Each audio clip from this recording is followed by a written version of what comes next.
24 into 7 live TV में स्वागत है। मैं हूं आपके साथ मधुमिता। आम चुनाव करीब है और बीजेपी की चुनावी रणनीतियां लगातार चौंका रही हैं। पहले बिहार में महागठबंधन में सेंधमारी की और अब यूपी में बड़ी तोड़फोड़ की तैयारी है। खबर है कि राष्ट्रीय लोक दल प्रमुख जयंत चौधरी से अलायंस को लेकर बातचीत अंतिम दौर में है।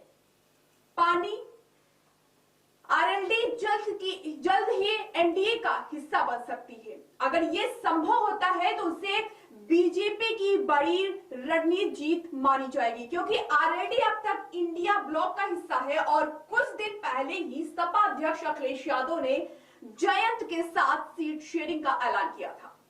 सवाल उठ रहा है कि क्या वजह है कि आरएलडी यूपी में इंडिया ब्लॉक और एनडीए के लिए क्यों इतनी जरूरी है, या दोनों की कोई मजबूरी है। पश्चिमी यूपी को जाट और मुस्लिम बाहुल इलाका माना जाता रहा है। यहाँ लोकसभा की कुल 27 सीटें हैं और 2019 के चुनाव में बीजेपी ने 19 सीटों पर जीत हासिल की थी, जबकि 8 सीटों पर महागठबंधन ने कब्जा किया था। इनमें 4 सपा 4 बसपा के खाते में आई थी, लेकिन आरएलडी को किसी सीट पर जीत नसीब नहीं हुई थी। यहां तक कि जयंत को पश्चिमी यूपी में जाट समाज का भी साथ नहीं मिला था। 2014 के चुनाव में भी जयंत चौधरी को निराशा हाथ लगी थी और एक भी सीट नहीं मिली थी।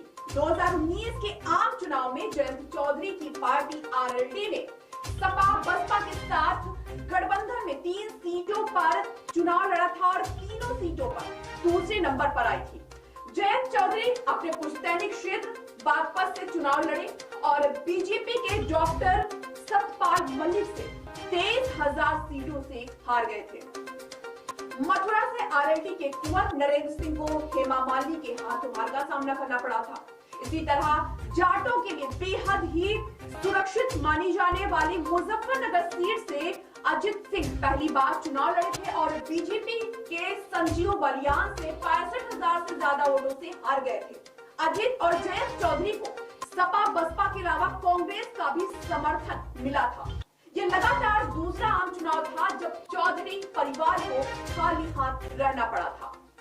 पूर्व केंद्रीय मंत्री संजीव बलियान की इस छोटी जीत से पश्चिमी यूपी की राजनीति में बड़ा संदेश गया। दंगों के कारण चर्चा में आई मुजफ्फरनगर सीट पर बीजेपी की जीत को ध्रुवीकरण का नतीजा माना गया था और संजीव की जीत से मुजफ्फरनगर में चौधरी परिवार की घुसपैठ नहीं हो पाने की धारणा को भी बल मिला था। आरएलडी को 2014 के चुनाव में सिर्फ और सिर्फ 0.9% वोट ही मिले थे। तब बसपा और कांग्रेस का साथ मिला था, लेकिन 2019 के चुनाव में बसपा के भी साथ आने से आरएलडी का वोट प्रतिशत बढ़ गया था और 1.7% वोट शेयर हो गया था। और इससे पहले 2014 की बात करें तो 2014 के चुनाव में आरएलडी ने कांग्रेस के साथ मिलकर 8 लोकसभा सीटों पर चुनाव लड़ा था और सभी सीटों पर निराशा हाथ लगी थी। मथुरा से जयंत चौधरी को हार मिली थी और बागपत से अजीत सिंह, अमरोहा से राकेश सिंह टिकैत और बिजनौर से एक्ट्रेस जया प्रदा, बुलंदशहर से अंजू उर्फ मुस्कान, फतेहपुर सीकरी से अमर सिंह और हाथरस से निरंजन सिंह, धननगर कैराना से करतार सिंह भड़ाना मैदान में उतरे थे और इन सभी को हार मिली थी। एक्ट्रेस जया प्रदा रामपुर संसदीय सीट से लगातार 2 बार लोकसभा का चुनाव जीती, लेकिन बिजनौर में करारी हार का भी सामना करना पड़ा और बिजनौर में रालोद के टिकट पर चुनाव में उतरी जया प्रदा को सिर्फ 24,348 वोट मिले। सपा को छोड़कर आरएलडी से चुनाव लड़ रहे अमर सिंह के समर्थन में प्रचार करने के लिए फतेहपुर सीकरी में कई फिल्मी स्टार उतरे थे, जिससे ये चुनाव सुर्खियों में बहुत ज्यादा था, लेकिन अमर सिंह वोटर्स को पसंद नहीं बन पाए। राजनीतिक जानकार का कहना है कि आरएलडी ने 2014 और 2019 के आम चुनाव में कुल 11 सीटों पर चुनाव लड़ा और इन सभी सीटों पर हार मिली। बॉलीवुड एक्ट्रेस लेकर उद्योगपति अमर सिंह जैसे दिग्गज भी अपना प्रभाव नहीं छोड़ पाए। जाट बहुल मानी जाने वाली सीटों पर भी चौधरी परिवार की चमक फीकी पड़ गई और 2014 और 19 में कांग्रेस के साथ तो मिला, 2019 सपा बसपा के साथ गठबंधन करके भी देख लिया, लेकिन एक आदर्श सीट नहीं जीत सके। और यही वजह रही कि जयंत चौधरी को 2024 की आम चुनाव में जाने से पहले नफा नुकसान के बारे में सोचना पड़ रहा है। जानकारों का कहना है कि अयोध्या में राम मंदिर की लहर है और जाट समाज भी राम की भक्ति में डूबा हुआ है। ये बात जयंत अच्छे से जानते हैं और समझते भी हैं। वे ये भी जानते हैं कि जब सपा बसपा और कांग्रेस के साथ गठबंधन में एक सीट नहीं जीत पाए तो इस बार सिर्फ सपा के साथ अलायंस में जीत की उम्मीद करना कितना कठिन रहेगा और इसके पक्ष में किस हद तक परिणाम आ सकते हैं। इसके अलावा एक अन्य फैक्टर भी जयंत को सोचने पर मजबूर कर रहा है। सपा ने जयंत को 60 सीटों पर चुनाव लड़ने का ऑफर दिया है। कहा जा रहा है कि इनमें 2 सीटों पर आरएलडी के चुनाव चिन्ह पर सपा नेता चुनाव लड़ेंगे, यानी 2 सीटों वैसे भी सपा नेताओं के हिस्से में आनी है और परिणाम भी पूरी तरह से पक्ष में आने को लेकर भी संशय बना हुआ है। भले ही 7 सीटों पर सपा कांग्रेस के साथ अलायंस में चुनाव लड़ जाए, लेकिन हार जीत और वोट शेयरिंग के समीकरण आशंकित कर रहे हैं। इंडिया ब्लॉक में एक बड़ा पेज मुजफ्फरनगर सीट को लेकर भी फंसा हुआ है। जयंत इसे अपनी पारंपरिक सीट मानते हैं और चौधरी परिवार वहां से चुनाव लड़ता आ रहा है, लेकिन अलायंस में सपा ने इस सीट आरएलडी को नहीं दी और सपा के साथ अलायंस में 7 सीटों पर चर्चा हुई थी। इनमें आरएलडी के दावे पर बागपत, मुजफ्फरनगर, कैराना, मथुरा और हाथरस पर मुहर लगी थी।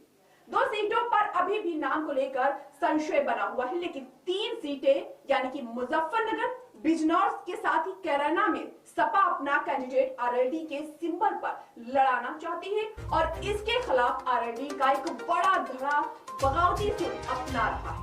मुजफ्फरनगर में प्रत्याशी को लेकर सपा और आरएलडी भी खींचतान मचा रही है। सपा चाहती है कि महेंद्र मलिक को वहां से चुनाव लड़ाया जाए। बेशक सपा के महेंद्र मलिक आरएलडी के टिकट पर लड़ जाए, लेकिन उन्हें ही उम्मीदवार बनाया जाए, जबकि आरएलडी के लिए कई स्थानीय नेता इसके विरोध में भी है और वे नहीं चाहते हैं कि हरेंद्र मलिक को मुजफ्फरनगर की सीट दी जाए। दरअसल हरेंद्र मलिक जब कांग्रेस में थे तब से चौधरी परिवार से पुरानी अदावत रही और मुजफ्फरनगर सीट चौधरी परिवार की कोर सीट मानी जाती है। इसलिए जयंत चौधरी या तो खुद के लिए या अपने किसी करीबी को यहां से लड़ाना चाहते हैं, लेकिन जैसा कि तय हो चुका है, ना तो जयंत चौधरी चुनाव लड़ेंगे और ना ही उनकी पत्नी चारू। ऐसे में पार्टी के भीतर कई नेता मुजफ्फरनगर सीट की दावेदारी कर रहे हैं। सपा के अपने तर्क भी हैं। सपा का मानना है कि बीजेपी के संजीव बलियान को अगर कोई चुनौती दे सकता है तो वो या तो चौधरी परिवार या फिर हरेंद्र मलिक ही संभव है, लेकिन जयंत की पार्टी का काडर हर हाल में ये सीट अपने लिए चाहता है। वो नहीं चाहता कि सपा का कैंडिडेट हो और आरएलडी का सिंबल। यही लड़ाई अब सदा पर आ रही है। दावे तो ये भी किए जाने लगे हैं कि अगर मुजफ्फरनगर पर सपा अपना कैंडिडेट देती है तो आरएलडी कार्यकर्ताओं की नाराजगी संभालना मुश्किल हो सकता है। वहीं बीजेपी को लेकर पश्चिम यूपी में माहौल बदला नजर आ रहा है। खुद जयंत चौधरी का रूप भी इसका गवाह है। बात 26 दिसंबर 2023 की है। जयंत चौधरी ने एक ट्वीट किया था और सियासी हलकों में चर्चाएं तेज हुई थी। उन्होंने यूपी की योगी सरकार को सीधे तौर पर धन्यवाद दिया। जयंत चौधरी ने एक्स पर लिखा कि कल मेरा जन्मदिन है और इससे अच्छा तोहफा नहीं हो सकता। उत्तर प्रदेश में 60,244 सिपाही भर्ती में 3 साल की आयु सीमा बढ़ेगी। योगी जी ने उचित निर्णय लिया है। आरएलडी कार्यकर्ताओं ने इस महत्वपूर्ण मुद्दे को जबरदस्त तरीके से उठाया और अपनी बात मनवाई। उसके बाद जयंत का दूसरा ट्वीट भी आया। दूसरे महीने बाद उन्होंने फिर से ट्वीट किया और फिर चर्चा में आया। उन्होंने जननायक और बिहार के पूर्व सीएम दिवंगत कर्पूरी ठाकुर को भारत रत्न दिए जाने पर खुशी जताई और एक्स पर लिखा, बिहार की नहीं हर भारतीय के लिए गर्व का पल है।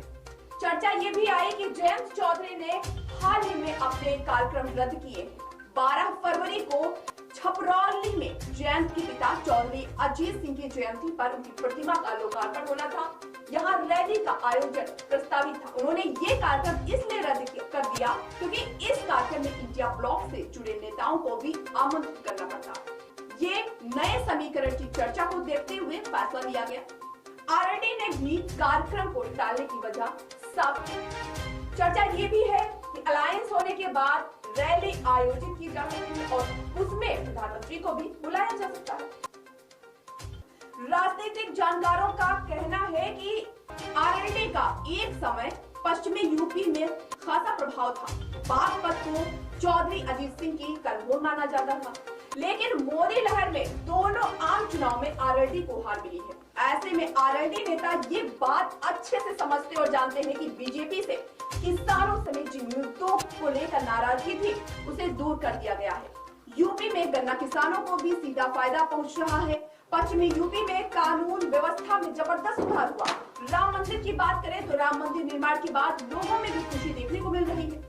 अगर बीजेपी से बात बनती है तो अलायंस में आने से कोई गुरेज नहीं करना चाहिए। जीत के चांस भी ज्यादा बढ़ जाएंगे। इन सभी चर्चाओं के बीच मंगलवार को खबर आई कि जयंत चौधरी बीजेपी के साथ एनडीए में शामिल हो सकते हैं। सूत्रों की माने तो बीजेपी ने यूपी में आरएलडी को 4 लोकसभा और 1 राज्यसभा की सीट दिए जाने की पेशकश की है।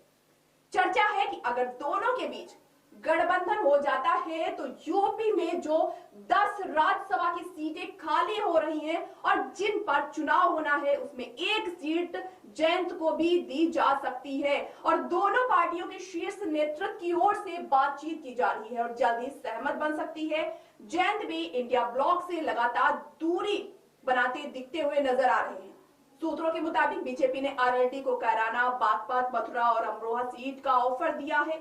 जानकार कहते हैं कि बीजेपी की तरफ से 4 सीटों का ऑफर दिया जा रहा है, लेकिन जीत की संभावना बढ़ सकती है। वहीं सपा भले ही 7 सीटों का ऑफर दे रही है, लेकिन जीत के चांस कम है और इस बार बसपा का भी साथ नहीं है। बसपा अलग चुनाव लड़ रही है और पश्चिमी यूपी में उसका अपना जनाधार है। 2022 के यूपी विधानसभा चुनाव की बात करें तो उसमें भी पश्चिमी यूपी में बीजेपी को जबरदस्त फायदा हुआ था। यहाँ जाट मुस्लिम समीकरण के बावजूद बीजेपी ने कुल 136 विधानसभा सीटों में से 94 सीटों पर कब्जा किया था। ये भारी जीत थी। पश्चिमी यूपी की 22 जाट बहुल सीटों पर बीजेपी ने 16 पर जीत हासिल की थी और यूपी में लोकसभा की 80 सीटें हैं और 2019 के लोकसभा चुनाव में एनडीए ने 64 सीटों पर जीत हासिल की थी। 62 सीटें बीजेपी और 2 सीटें अपना दल को मिली थी। इससे पहले 2014 की बात करें तो 2014 के चुनाव में एनडीए ने 73 सीटों पर कब्जा किया था। बीजेपी को 71 और अपना दल को 2 सीटें मिली थी। बीजेपी का प्लान है कि यूपी में पुराने रिकॉर्ड को तोड़ा जाए क्योंकि पार्टी ने उपचुनाव में सपा के 2 बड़े गढ़ आजमगढ़ और रामपुर में भी जीत का परचम लहराया है। हाल ही में विपक्षी दलों ने इंडिया ब्लॉक का गठन किया है। इसमें सपा के साथ जयंत चौधरी की पार्टी आरएलडी भी हिस्सा है। आरएलडी का जाटलैंड भी खास प्रभाव है। ये बात बीजेपी भी जानती है और बीजेपी नेतृत्व पश्चिमी यूपी में जीत का कारवां और आगे बढ़ना चाहता है और आरएलडी के समर्थन से ये प्लान आसान हो सकता है।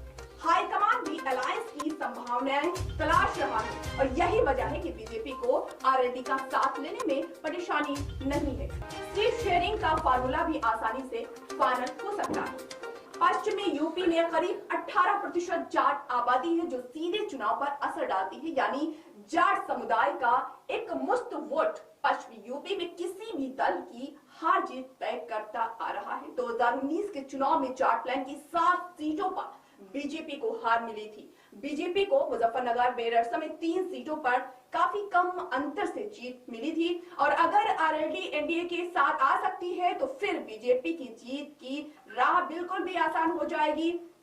कैराना में 2 बार से बीजेपी का कब्जा है। 2014 में हुकुम सिंह चुनाव जीते थे।